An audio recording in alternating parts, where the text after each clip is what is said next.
Norway is located in northern Europe, sharing borders with countries such as Sweden, Denmark, and Russia on the eastern side, and on the western side it is completely bordered by the Norwegian Sea. Norway has a population of about 5.3 million people, which contributes to only about 0.07% of the world's total population and ranks them at 119th in world population size. Although it is not as populated as some major countries across the world, Norway is growing at a record rate and now has the fastest major city in all of Europe, which is Oslo. Oslo contributes to about a fifth of the total population of Norway at about 1.1 million people. As climate change has grown as an internationally recognized issue, intensive studying has gone into opportunities and vulnerabilities arising in Norway. These issues involve vulnerable populations like the indigenous Sami people, but there are also some opportunities for Norway as a whole. I'm an environmental scientist here at Forecast Cooling, and my main focus is on the vulnerabilities and challenges that Norway faces in the sense of climate change in the near future.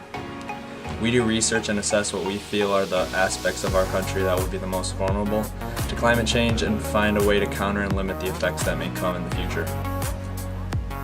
We look at Norway as a whole country, although we also look at the capital of our country, which is Oslo, and the indigenous people of Norway, which are the Sami people as well. We did research on the vulnerabilities of Norway as a whole, as well as the city of Oslo and the indigenous Sami people of Norway. First, what we discovered about Norway as a whole is that the biodiversity is declining.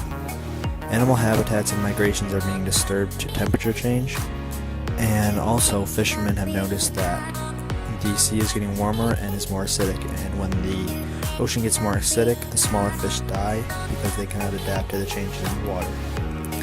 Also, fishing industries are losing profits, the ecosystem is unstable, and there's an increase in pests in the agricultural.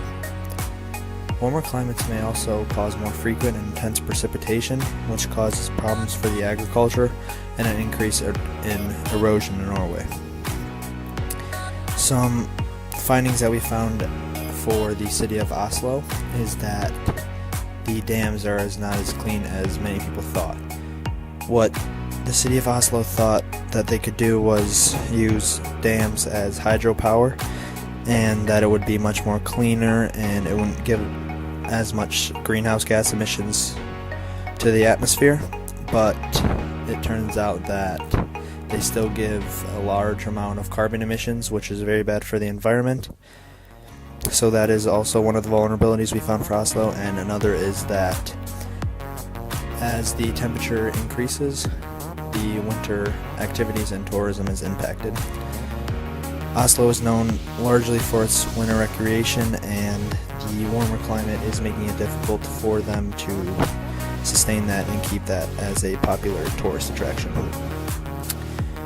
For the Sami people, we only found one thing, and that is that the reindeer population is in danger. The Sami culture relies heavily on reindeer. Their livelihood, their economy, their culture revolves around the herding of reindeer, so when the reindeer population is in danger, their whole lives, economy, everything that they live for is also in danger. They are in danger due to the wildfires that are happening in Norway. Also, the flooding from the climate change is affecting these reindeer populations. So if the reindeer population is not sustained, then the Sami people of Norway are in danger as well. As a resident of Oslo for about 55 years, I have noticed a shift in the energy usage of Norway. We've been shifting from non-renewable sources to renewable sources such as hydropower. And for a little bit, our industry accounted for more than 20% of our country's GDP around the 1970s. But now we have focused on ethical and sustainable growth. Norway is the third largest exporter of energy, so it's important that we reduce our climate impact by using renewable sources like hydropower and shifting away from coal use. If this were not the case, I would not live here, being the tree hugger that I am. While Norway has acknowledged the dramatic climate change of our world and has made leaps in reducing our own country's impact. That's not to say that we're still facing the consequences as a whole, but I hate to admit it, but there's also been some good things that has come from climate change to Norway and its people. A warmer climate in Norway can drive a longer growing season, which yields a greater crop and then thus a boost in profits, and farming communities flourish. There can also be larger parts of the mountain forest will develop during warmer climate. In Oslo, Norway, their climate goal change is to keep global warming under 1.5 degrees Celsius, which causes more research and jobs to sustain that goal. Oslo also uses dams, hydropower, as an electric energy source, which causes more jobs to open. In Norway, there are indigenous people called the Sami tribe, or Sami people. With warmer climate, new technologies are being developed and climate changes are making resources more readily available for the Sami indigenous people, and they have adapted their techniques for fishing, agricultural, reindeer farming, hunting, trapping, and creating duwaji, or traditional Sami handicrafts, in order to have a better life with a warmer climate. As we all know, the climate change affected by the fossil fuel and other harmful gases of Norway, and according to the early reports, Norway's greenhouse gas emission rose by 1.5% last year, lifted by the oil and gas sector and industry, making it harder for Oslo to keep promise of deep cut to limit global warming. However, Norway wants to someday capture all of its carbon emissions and inject them back to the earth. It's a big project. Because of all these phenomena, our team do some background research on the fossil fuel and greenhouse gas history for Norway these years. For Norway's fossil fuel and greenhouse gas history, first, before industrialization, Norway's economy has largely based on fishing, agriculture, and timber. Second, Norway kept a relatively steady use of fossil fuels through the past 50 years, with a low of about 52% usage in 1988 and a high of about 63% in 2009. Also, other countries near Norway, such as Denmark, Iceland, and Sweden, have made sizable declines in the amount of fossil fuel usage. In Oslo, dams are not as clean as many people thought, so it still gives off a large amount of carbon emissions. Their climate change goal, which is keep the global warming under 1.5 degrees Celsius, costs more research and jobs to sustain that goal. And use dams as electric energy source. The dam is considered to be renewable and cleaner than fossil fuels. Back to 1960, almost 100% of Denmark's energy consumption was fossil fuel, gone down to 65.7%. And almost 50% of Finland's energy consumption was fossil fuel, but has gone down about 5%. Third, about 75% of Iceland's energy consumption was fossil fuel, but has gone down dramatically to 11.5%. About 75% of Sweden's energy consumption was fossil fuels, but has gone down to 26.8%. In general, Norway energy consumption has stayed about the same. Therefore, Iceland has made the biggest change in fossil fuel consumption. They now use renewable energy source and hydropower. In conclusion, this is all we have for fossil fuel and greenhouse gas history. Hi, I'm the Minister of Norwegian Ministry of the Environment. As you can see, Norway has put many efforts on mitigating climate change. In 2015, we submit our 2030 climate target to United Nations Framework Convention on Climate Change. We committed a target of at least 40% reduction of greenhouse gas emission. We also voluntarily strengthen our commitment on Kyoto Protocol and the Paris Agreement. So we are one of the best pupils in terms of compliance with the Kyoto Protocol and the Paris Agreement, thanks to the carbon neutral homes and the industry.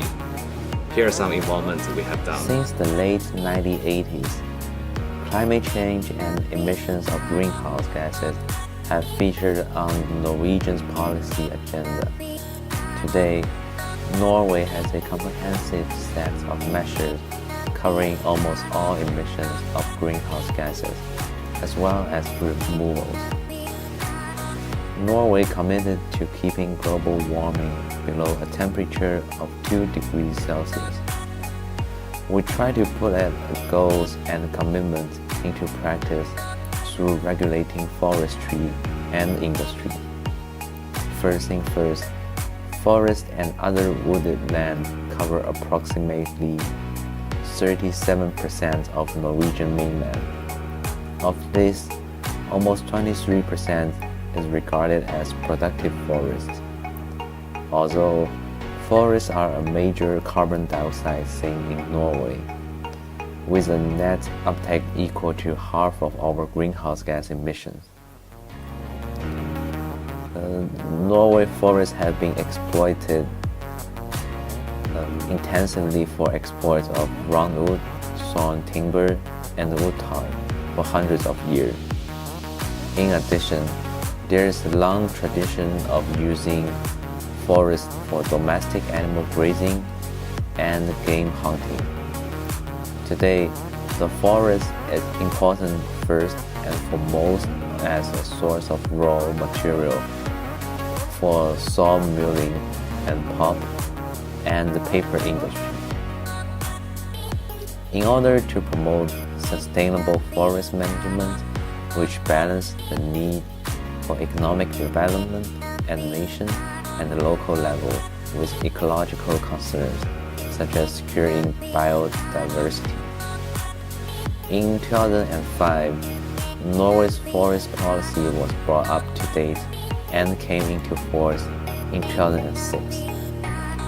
Legislation, taxation, economic support scheme, research, extension service, and administrative procedures support forest policy and mitigation actions in the forest sector. For many years, fewer trees have been taken from Norwegian's forests than the annual increment allows.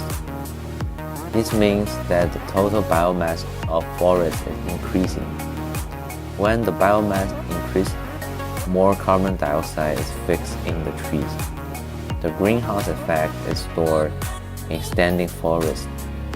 Calculations indicate that the biomass of standing trees has almost doubled since 1994. For industry, Norway established a new carbon dioxide compensation to prevent carbon leakage resulting from increased electricity prices. Norway has a Planning and Building Act that requires all major products to go through a planning and approval procedure where environmental impacts are established. As an intern at Forecast Cooling for 2 years, I have learned a lot from fellow coworkers and supervisors in our company. There has been a lot of early mornings and late nights in the office brainstorming ways we can adapt and reverse the change in climate in Norway. We all have worked as a team to find ways Norway can mitigate climate change, ways to help the country socially, ways to improve equity in Norway, and also have calculated financial costs of future generations. After all this hard work, we feel that we have a solution to the climate change problems in Norway. There are many ways to mitigate climate change in Norway, such as reducing emissions in the transport sector, lowering emissions in the industry sector by substituting oil and fossil coal with biofuel and charcoal, and offshore electricity supply. Enforcing environmentally friendly shipping by building new technological development for ships, and investing in carbon capture and storage projects from Synovit facility in Melkøy and a plant in Greenland. For social perspective recommendations, we came up with 4 main points. 1. Focusing on preserving functional ecosystems because it helps reduce vulnerability and maintaining the natural adaptive capacity at current levels. 2. Mapping and monitoring of ecosystems and climate effects to clarify the need for changes or supplementary programmes. 3. Improve knowledge of the effects of ocean acidification on marine organisms. And 4. Improve protection of natural areas to safeguard both the natural diversity and carbon stores. For financial costs of future generations, offshore wind farming will be approximately $251.3 million. However, unsubsidized wind power is on average cheaper than unsubsidized burning of coal. Average cost of electricity per household in Norway is currently decreasing in recent years, and 98% of electricity is generated using hydroelectric power. According to a report by the University of Michigan, electric cars on average cost less to drive than gasoline vehicles in the United States. A shift in infrastructure to promote use of electric cars, charging stations, will take capital to establish. Lastly, our recommendations are to help Norway as a whole by lowering emissions and to create a better life for the people of Norway by focusing on things such as lowering emissions in the transport sector, industry, and by the monitoring of ecosystems. Good evening. I'm James White, CEO of Forecast Cooling. Here at Forecast Cooling, our job is to analyze the situation in Norway and provide helpful recommendations on how to proceed in the future as far as adapting and mitigating climate change. You've previously heard some of my colleagues, as well as individuals in the region, talk about vulnerabilities and opportunities presented by climate change. Please allow me to review our presentation thus far and present to you our official recommendations. Here are some key points and final thoughts. Norway has previously been involved in climate talks and mitigation strategies.